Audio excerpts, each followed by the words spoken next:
Apa alasannya kamu melepaskan semua CCTV di rumah ini? Tanya Firman pada Ratu. CCTV itu rusak, jadi harus diganti, dan aku belum sempat mengurusnya. Jelas Ratu pada Firman. Kenapa kamu tak pernah menceritakan padaku tentang masalah di rumah ini? Mas, apakah aku harus mengatakan semua padamu? Hanya masalah CCTV saja, aku bisa menangani ini, tutur Ratu.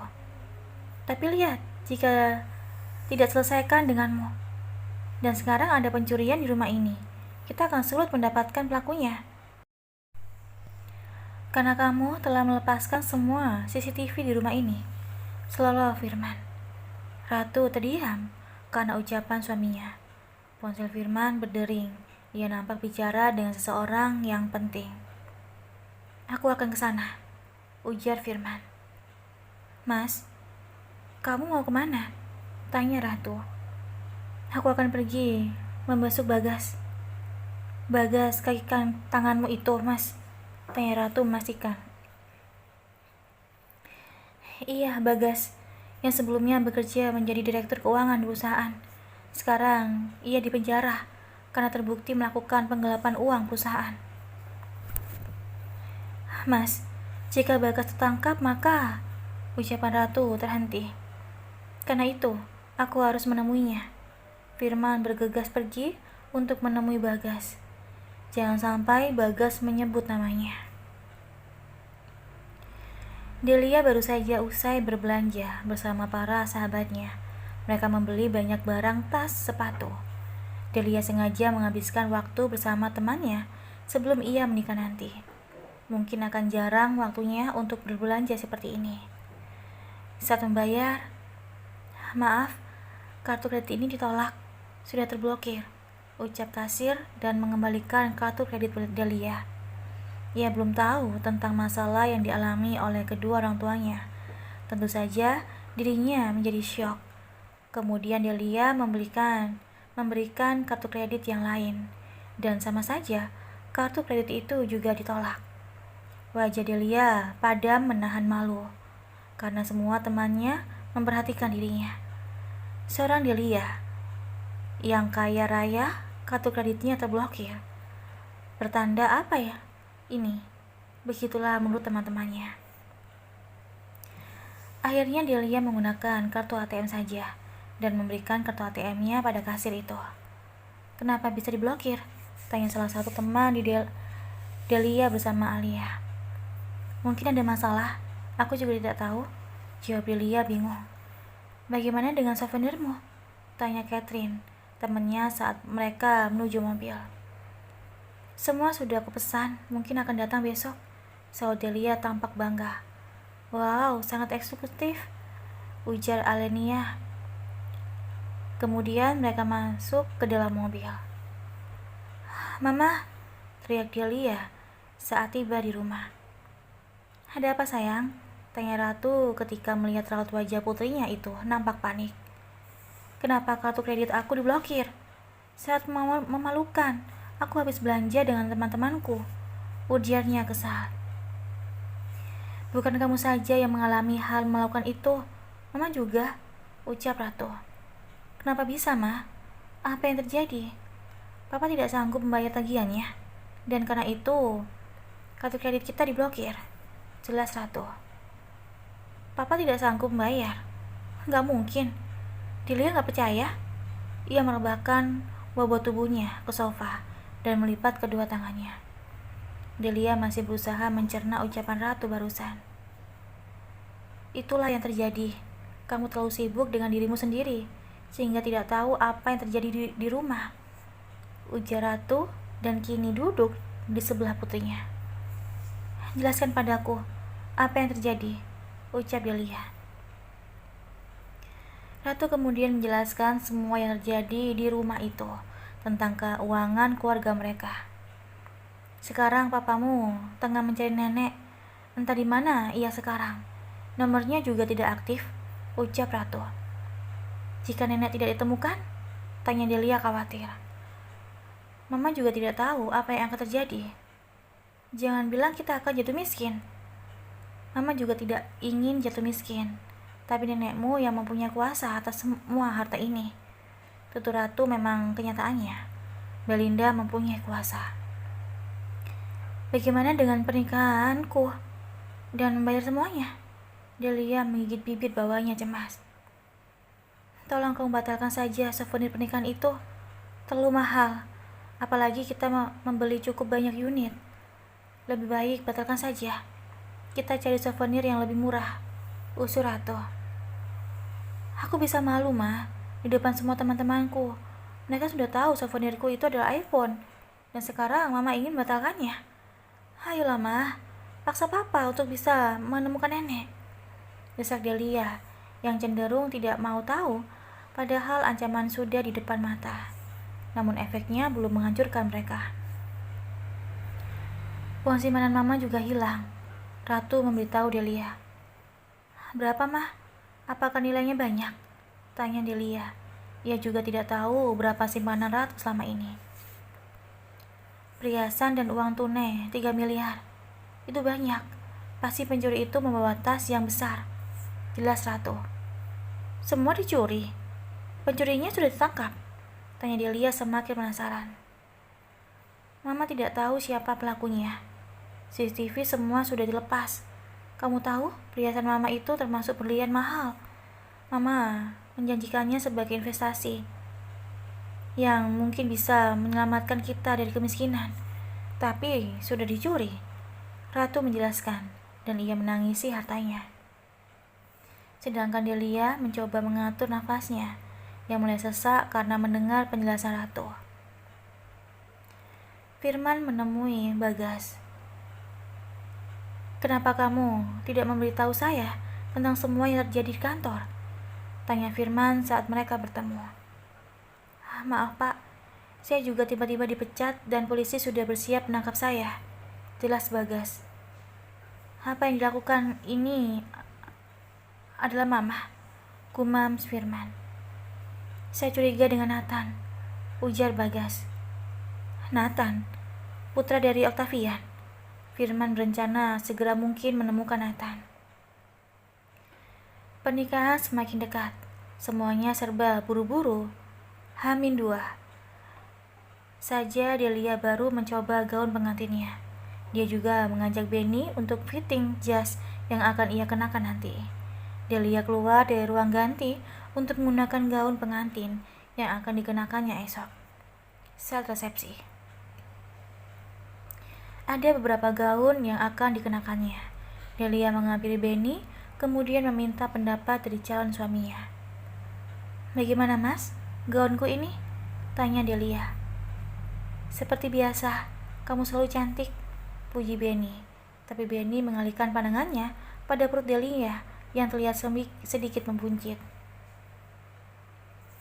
Kamu akhir-akhir ini doyan makan ya? Tanya Benny pada Delia. Aku justru sangat menjaga pola makan lo, Mas, ujar Delia. Tapi kemudian ia sadar jika Benny memperlihatkan kondisi tubuhnya. Aku memang akhir-akhir ini sangat doyan makan. Mungkin terlalu happy akan menikah denganmu, Mas. Jadi membuat nafsu makanku bertambah, ujar Delia kembali. Benny menggaruk rambutnya yang tidak gatal. Mas, aku mau ganti dulu ya, ujar Delia mengalihkan pembicaraan. Iya, aku akan menunggumu di sini, jawab Benny. Setelah Delia berlalu. Kenapa dia seperti wanita hamil ya? Gumam Benny. Laras datang ke rumah Marwah. Ia ingin memastikan ucapan Husna itu benar atau tidak. Marwah, teriak Laras saat mengetuk pintu tanpa mengucapkan salam terlebih dahulu. Marwah yang sedang berada di dapur mendengar suara ibu mertuanya yang berkunjung. Gegas meninggalkan pekerjaan yang sedang memotong bawang. Marwah membuka pintu. Tampak Laras dan Husna berdiri di depannya. Ibu kesini mau menanyakan benar atau tidak jika Seno sudah bekerja. Selalu Laras. Ibu, silakan masuk dulu. Tidak baik berbicara di depan pintu. Marwah mempersilakan mereka berdua untuk masuk ke dalam. Namun Laras menolak. Ia mengibaskan tangannya. Tidak, ibu mau di sini saja. Jawab benar atau salah. Seno sudah bekerja, ucap Laras. Iya bu, Mas Seno sekarang sudah bekerja lagi, jelas Marwa. Ia bekerja di mana? Perusahaan apa? Apakah dia bekerja di kantoran? Husna bilang tadi ada yang menjemputnya menggunakan mobil.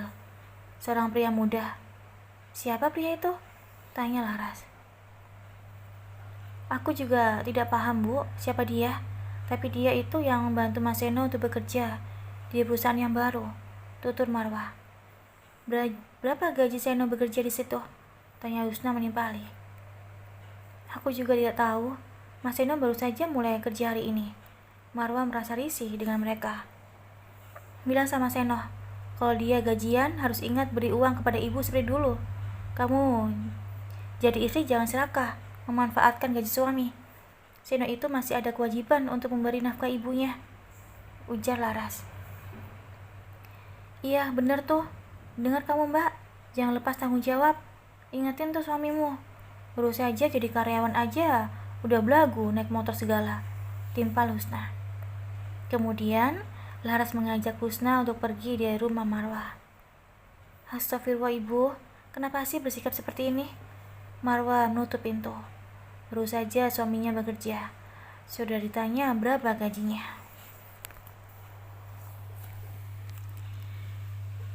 Naswa pulang ke rumah untuk mengambil beberapa barang yang penting. Dan nanti sore ia akan kembali ke rumah orang tuanya lagi. Untuk beberapa hari ini, Naswa memutuskan untuk menginap di rumah itu bersama Belinda. Pagi tadi, Naswa sudah berkunjung ke kantornya, tempat ia bekerja dan menyerahkan surat resign. Bagaimana lagi, dia sekarang harus fokus dengan urusannya sendiri. Beberapa temannya di kantor merasa sedih karena ia resign. Apalagi Naswa belum memberikan alasan yang jelas kepada mereka. Tentu mereka merasa kehilangan Naswa, yang biasanya selalu di kantor bersama. Naswa melangkahkan kaki menuju rumah yang sudah beberapa hari ini ia tinggalkan. Ketika ingin membuka pintu, ternyata di bawah pintu ada selembar undangan pernikahan di situ. Jelas undangan itu adalah pernikahan Benny dan Delia. Jadi mereka mengundangku, gumam Naswa. Kamu benar Naswa? Suara barusan membuat Naswa menoleh ke belakang. Apakah kamu benar Naswa? Anak Mas Daniel? Ucap pria itu ternyata ia adalah Firman yang selama ini paling dibenci oleh Naswa. Kenapa dia bisa tahu jika Naswa berada di sini?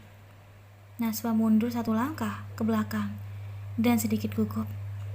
Benarkah kamu itu Naswa? Putri Nilam dan Mas Daniel? Di mana mamaku sekarang? Pasti kamu yang telah membawa mamaku pergi dan menghasutnya, ujar Firman yang semakin mendekati Naswa. Namun ada seorang yang datang dari belakang dan menyergap Firman. Naswa tersekimah. Matanya membulat menatap ke arah pria itu adalah Nathan. Apa yang kamu lakukan? Tanya Naswa. Aku hanya membuatnya pingsan, jawab Nathan yang tiba dan langsung membius Firman dari belakang menggunakan sapu tangan yang telah diberi obat bius hero. Jika tidak seperti ini, maka dia akan melawan, tutur Nathan. Syukurlah ada kamu, jadi aku bisa menghindar dari pria ini, ucap Naswa. Aku akan membawanya ke mobilku dan kemudian membuangnya. Papa Nathan, kemudian pria itu berlari ke depan. Dia akan membuang Om Firman, gumam Naswa kemudian memperhatikan tubuh Firman yang tergeletak di bawah teras rumahnya. Nathan kembali membawa mobilnya. Setelah keluar dari dalam mobil, Nathan membuka pintu belakang. Kamu akan membuangnya kemana? Tanya Naswa. Tenang, aku hanya menurunkan dia, mungkin jalanan.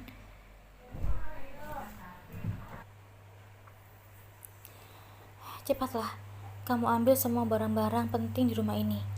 Kamu harus hati-hati dengannya. Firman mempunyai mata-mata, ujar Nathan memperingati. Naswa kemudian bergegas masuk ke dalam rumahnya dan segera mengambil yang ia butuhkan. Sedangkan Nathan sibuk menarik tubuh Firman masuk ke dalam mobilnya. Naswa membuka berangkasnya dan memasukkan semua uang yang disimpannya di dalam tas. Juga beberapa surat penting. Naswa sadar dia tidak boleh tinggal di sini lagi untuk saat ini. Apalagi Firman sudah mengetahui keberadaannya. Sesudah mengemasi semua yang ia butuhkan, Naswa menarik kopernya. Iya, sebagian ia masukkan ke dalam koper. Naswa menuju mobilnya yang siap pergi, namun Husna bersama Sania keluar di dalam mobil. Sepertinya mobil milik Benny yang diberikan Delia. "Kamu mau pindah kemana?" tanya Husna sambil melipat kedua tangannya. "Bukan urusanmu," sahut Naswa. Husna memang sengaja mampir, karena ia sudah beberapa hari ini tidak melihat Naswa. Saat tadi ia melihat mobil Naswa berada di depan rumah, dengan cepat mengajak Sania menemui mantan adik iparnya, menggunakan mobil pemberian Dahlia. Naswa geli melihat mereka, sungguh norak. "Kamu sudah menerima undangan yang aku taruh di bawah pintu?" ujar Husna, kemudian ia menyunggingkan senyuman. Naswa merasa sangat muak melihat Husna yang nampak sangat bangga dengan pernikahan Benny dan Delia. "Iya, aku sudah menerimanya," jawab Naswa. "Apakah kamu akan datang ke pesta pernikahan itu?" Husna penasaran. "Aku harap sih Mbak Naswa akan datang. Dia akan melihat Mas Benny menikah dengan Kak Delia," timpal Sania. "Kalian sangat bangga ya Benny menikah dengan Delia?" seloroh Naswa. "Tentu saja kita bangga. Lihat Sania, itu sangat royal," sahut Husna. "Oh, jadi karena sogokan mobil ini membuat kalian sangat suka padanya?" "Cih, hanya karena uang. Wajar sih, kalian itu adalah keluarga yang matre, malas dan ingin kaya. Tapi sayangnya kalian belum mengenal Delia yang sesungguhnya," papa Naswa. Husna yang merasa tersinggung dengan ucapan Naswa yang merendahkannya. "Mbak iri kan? Karena kemarin juga dipermalukan saat beli tas," ujar Sania. "Beli tas mahal aja ia tak mampu. Dan asal kamu tahu ya Naswa, Delia akan memberi kerjaan pada Mas Arka. Jika Mas Arka sudah bekerja pada perusahaannya, maka kehidupanku akan berubah lebih baik lagi, dan aku akan berada selevel atas. Kamu harus menyaksikan kehidupanku nanti, dan kudoakan kamu akan jatuh miskin," ujar Husna sesumbar. "Lihat nanti ya Mbak, siapa yang akan jatuh kalian atau aku. Tapi menurutku Delia itu tidak cerdas, karena perceraian kami masih diproses pada pengadilan agama dan belum resmi secara hukum, dan dia maunya menikah siri. Sangat rugi sekali,"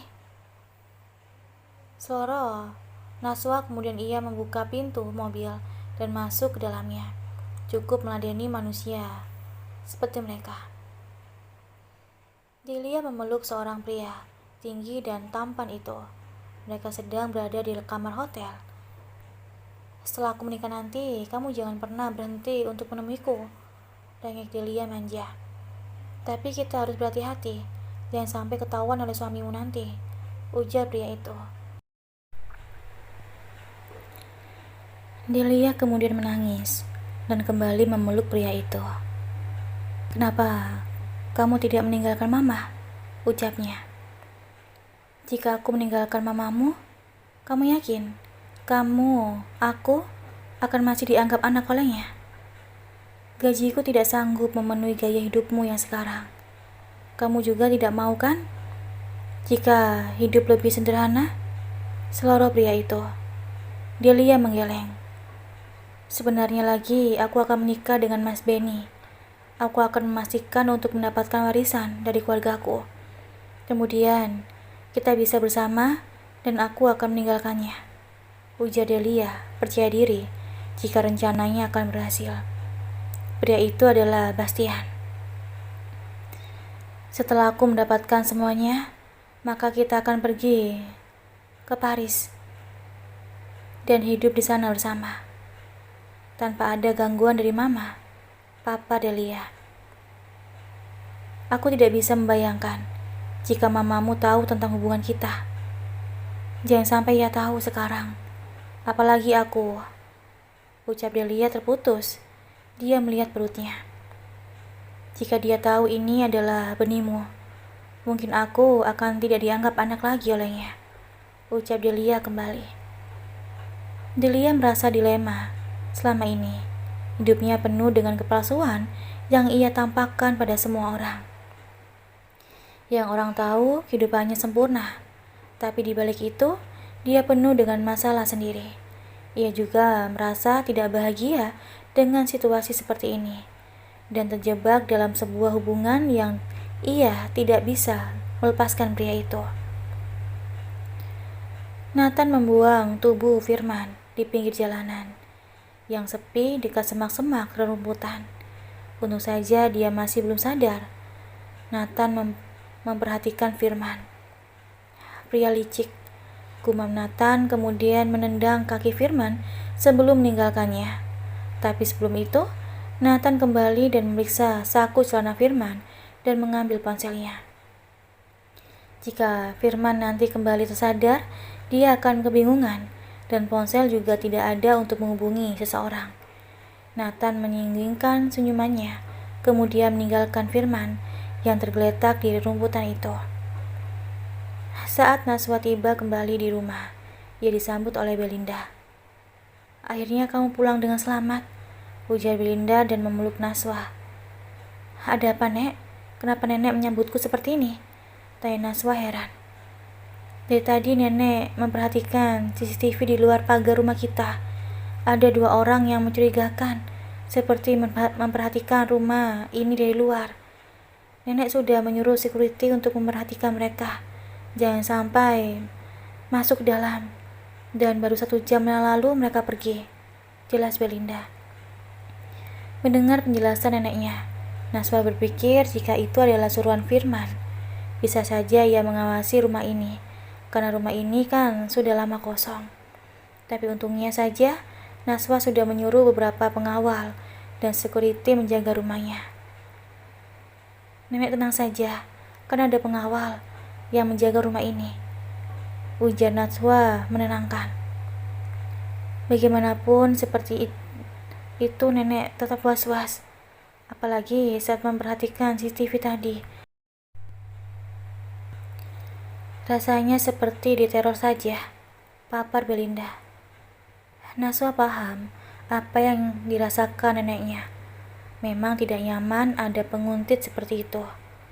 Naswa sedang berada di dalam kamar neneknya. Keluarga Firman ini pasti sudah ketar-ketir. Mereka tidak mendapat aliran dana lagi. Semua uang itu sudah berlari pada dirimu, dan mereka tidak akan mendapatkan apapun, ujar Belinda. Walaupun Firman juga putranya, tapi Belinda tidak akan pernah memihak padanya. Bisa saja Om Firman mempunyai aset tersembunyi yang mungkin ia simpan. Tidak mungkin Om Firman tidak mempunyai uang simpanan selama ini, ucap Naswa menanggapi. Mungkin mereka masih mempunyai simpanan uang di beberapa bank, tapi nenek sudah mengambil isi berangkasnya. Mengambil isi berangkas? Tanya Naswa. Dia tidak menyangka jika neneknya juga secerdik itu. Nenek selama ini memperhatikan Ratu. 2 minggu yang lalu, saat itu nenek masuk ke dalam kamarnya dan melihat di dalam laci kecil yang tidak terkunci ada sebuah buku yang tertuliskan tentang password email hingga berangkasnya yang ia tulis di sana. Mungkin dia takut lupa dan nenek memfoto angka itu. Langsung saja nenek mencoba membuka berangkas itu dan menguras semua isi berangkasnya, jelas Belinda kembali. Belinda membuka lemari dan menunjukkan sebuah kotak pada Naswa. "Kamu lihat ini isinya. Dia bahkan mengambil perhiasan milik mendiang mamamu." Belinda menunjukkan kotak perhiasan milik Nilam yang berada di berangkas Ratu. "Berlian ini semua adalah milik Nilam. Nenek sudah menduga pasti Ratu yang mencurinya. Dulu mamamu menyimpan semua ini hanya di kotak perhiasan saja, Dan saat mereka masuk ke rumah ini dulu, Ratu mencuri semua ini, papar Belinda. Apakah dia tidak curiga pada nenek? Tanya Naswa dan memperhatikan semua perhiasan itu. Satu kebodohan Ratu. Apa itu, Nek? Dia melepas semua CCTV di dalam rumah. Justru nenek semakin leluasa melakukannya. Jadi dia tidak bisa mengetahui jika nenek yang mengambil semua ini, ujar Belinda. Kenapa dia melepas semua CCTV di rumah? Tanya Naswa penasaran. Karena Ratu sering membawa pria ke dalam rumah itu saat Firman tidak ada. Apalagi Firman sering pergi keluar kota. Apakah pria itu adalah ayah Delia? Bukan, tapi itu adalah pria muda yang sering dibawa Ratu. Naswa mencerna ucapan Belinda. Ternyata Ratu itu adalah penyuka berondong. Ben, kamu kenapa kok? Kayaknya lusuh banget. Laras memperhatikan Benny yang tampak tidak bersemangat. Padahal 2 hari lagi dia akan menikah dengan Delia. Aku kangen Naswa, Bu. Apa aku batalkan saja ya pernikahan ini? Mumpung belum resmi cerai. Selora Benny. Udah gila kamu, Ben. Dapat belian kok, malah kamu balik ke Naswa lagi. Laras tak habis pikir dengan ucapan Benny. Benny merasa ragu, apalagi menemukan kejanggalan pada Delia. Dia rindu dengan Naswa. Benny sadar, Naswa selama ini jadi istri yang baik, tapi Benny justru tidak pernah menyayanginya dengan tulus.